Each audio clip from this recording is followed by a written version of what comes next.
자, 오빠를 좀 더 확실하게 알려드리는 오빠개론의 강사 용실장입니다.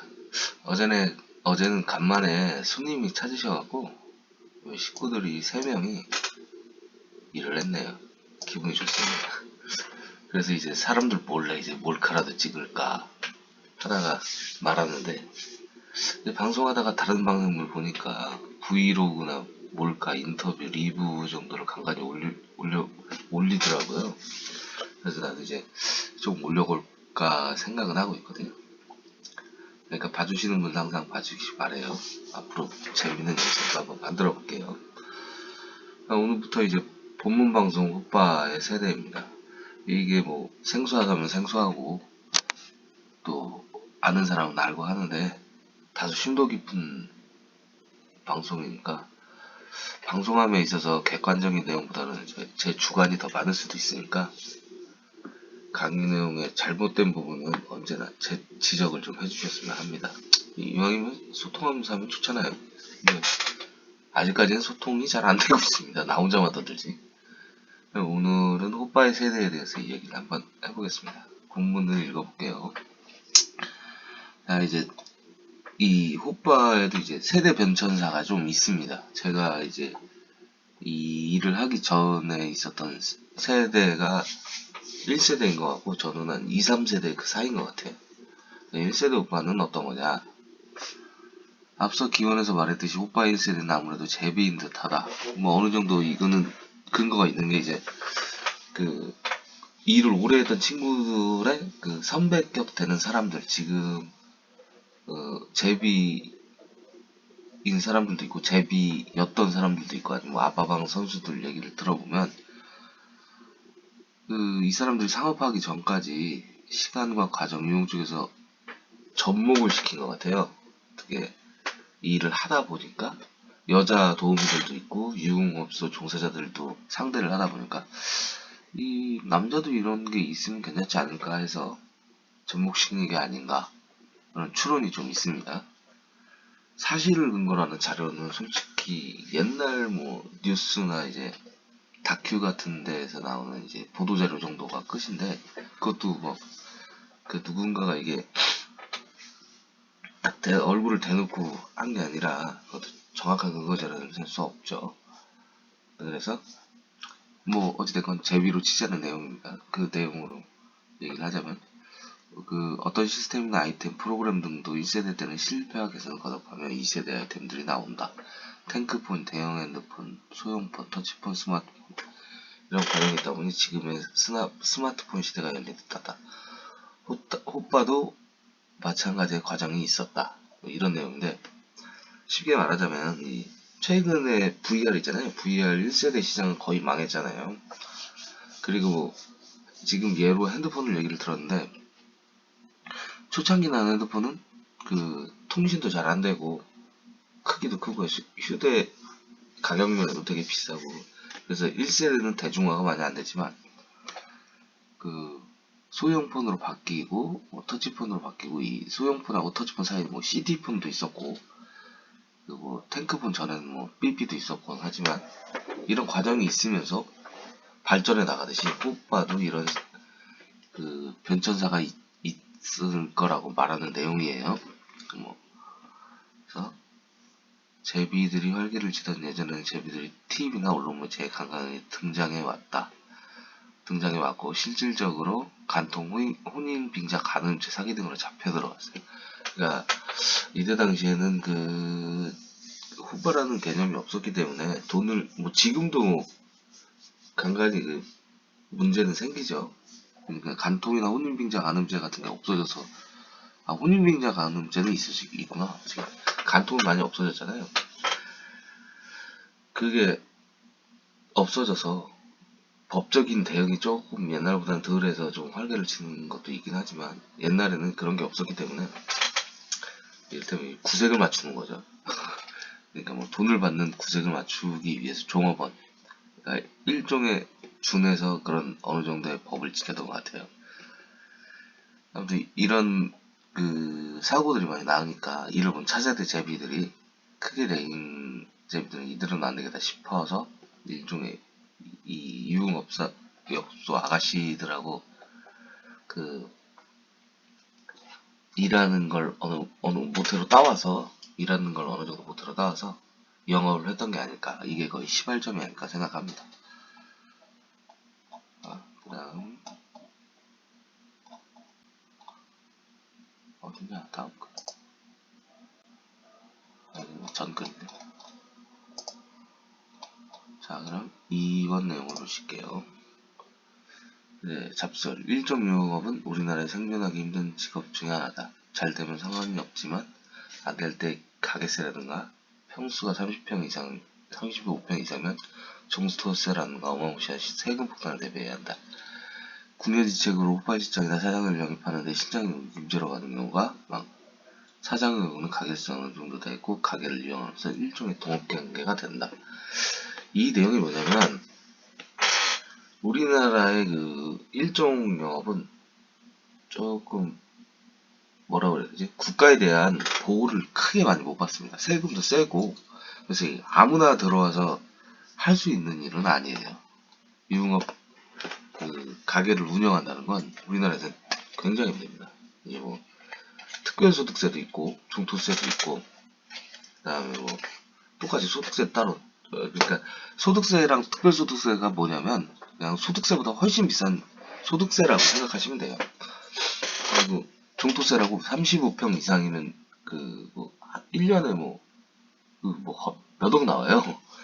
근데 그냥 고정 지출이에요. 그게 고정 지출이고 또 들어오는 술도 더 비싸고 그다음에 카드 수수료 붙이잖아요. 사람들이 일종 가게라고 하면서 그게 거의 앞뒤로 빠지는 거 생각했을 때 그 정도가 나옵니다.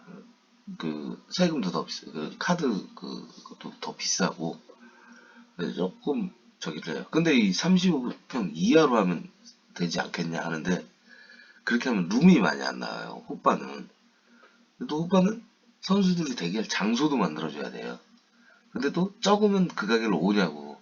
그러니까 가게 규모가 어느 정도 있어야 선수들도 대기를 하다 보니까 큰 가게를 얻다 보니까 이 중도세나 이제 뭐 특수세나 뭐 이런 걸 더 낼 수밖에 없는 상황이 나옵니다. 그러다 보니까 혼자는 또 안 돼요. 사장 혼자서 이거 뭐 그 가게방을 다 채우는데 어떻게 채울 거야? 그러니까 이제 호파 실장들을 영입해서 대신 너네들이 여기서 장사를 하면 이근가를 어느 정도 책정을 해줍니다. 그래서 술값 대비해서 나머지 인센티브나 그 인센티브를 주는 방식으로 해서 영업을 하는데 그게 바로 와리장사입니다. 와리장사. 뭐 그렇게 하기도 하고 이제는 세를 뭐 반반씩 내자 뭐 이런 식으로 해가지고 사장을 영입하는 그 정도 능력이 되는 또 밑에 세력이 있는 사장을 한 두세 명 영업해서 동업으로 많이 갑니다. 이게 사장을 영입하는 경우 그리고 실장을 영입하는 경우 이렇게 두 가지가 있어요. 일종의 동업 관계가 된다가 이런 뜻이에요.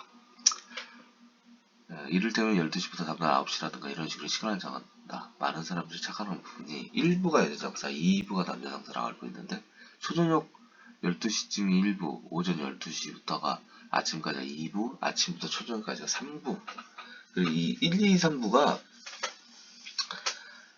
시간에 따라서 구별을 한 거지. 이게 여자 장사, 남자 장사를 따라서 2부라고 하지는 않습니다. 이게 정확히 말씀을 드리자면 1부에 이제 초저녁 손님이 남자 손님이 많다 보니까 1부가 여자 장사 된 거고 2부가 이제 새벽 뭐 1시, 2시부터 뭐 아침까지니까 이게 남자 장사로 표현이 된 건데 이게 이 시간에 따라 1, 2, 3부로 나뉘고 3부 가게의 대표적인 곳이 어디냐면 이제 저기 어디야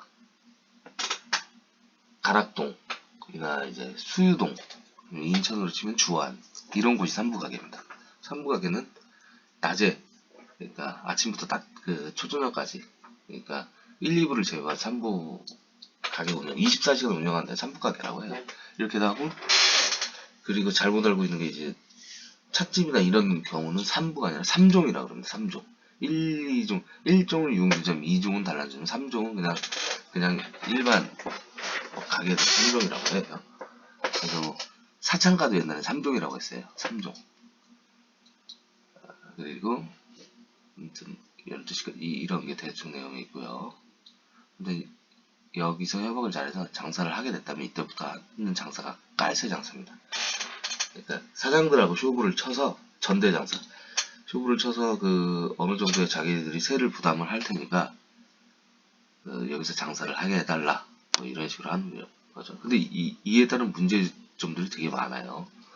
이게 어떤 문제점이 있냐면 다음 시간에 얘기하겠지만, 그 깔세하는 사람, 그러니까 이제 불법 영어 같은 걸 하는 사람들이 대부분 깔세를 깔고 가는 사람들이에요. 왜냐면 자기 가게가 아니니까 여기서 뭐 카드 깡을 쓰든 술을 뭐 짭을 쓰든 어차피 걸리면 지들은 토끼면 되니까 지금이야 다 잡히죠. 이런 거 쓰면은 자료 같은 게 나와서 잡히는데 옛날에는 그게 없었어요.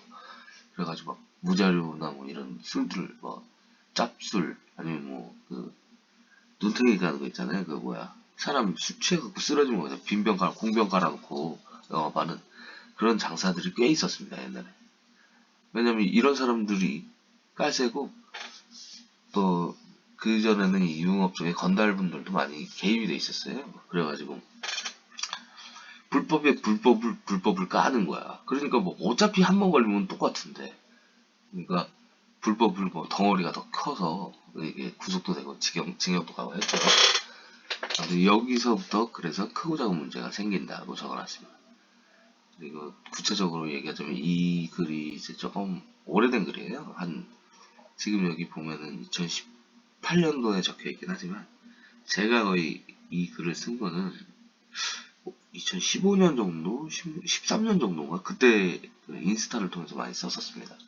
그래서 오히려 그때 그 조금 그 앞전의 얘기를 더 잘 알고 있는 상황이기 때문에, 그때 당시에 7개짜리 룸이 이게 부천 기준이에요. 부천 기준. 한 달 가스 600에서 800 정도 했습니다. 7개짜리 룸이. 근데 600에서 800 정도 되는데, 그 600에서 800이란 돈을 메꾸려면 7개짜리 방 자기가 받으면 한 돈 10만원, 20만원 남으니까 자기가 받는 전제 하에 얘기를 하면 600에서 800이니까 뭐 2명이서 동업을 한다. 2명이서 동업을 하면 400이잖아요. 근데 10에서 20 정도, 그러니까 자기 혼자 받으면 40방, 30에서 40방 정도 받으면 돼요. 근데 그 사장을 기준으로 했을 때 40방 정도 받으면 되는 거지만 하루에 한두 방. 근데 그렇게 받기가 그전에는 좀 받아지긴 했는데, 또 솔직히 이렇게까지 하면서 할 필요가 없다는 거죠. 근데 그때는 이제 좀 내가 좀 혈기도 왕성했고, 남들 앞에서 조금 뭐야 좀 나 잘 나간다 이런 표현을 좀 하고 싶었던 것 같아요. 제가 막 지금 하려면 죽어도 안 해. 이 위험 부담을 안고 뭐하러 해. 그래서 이제 밑에 애들한테도 아쉬운 소리도 많이 하게 되고, 아무튼 7개짜리 룸이 한 달에 한 600에서 800 정도 돼서 사장 혼자 있을 때는 10방에서 하루에 한두 방 정도.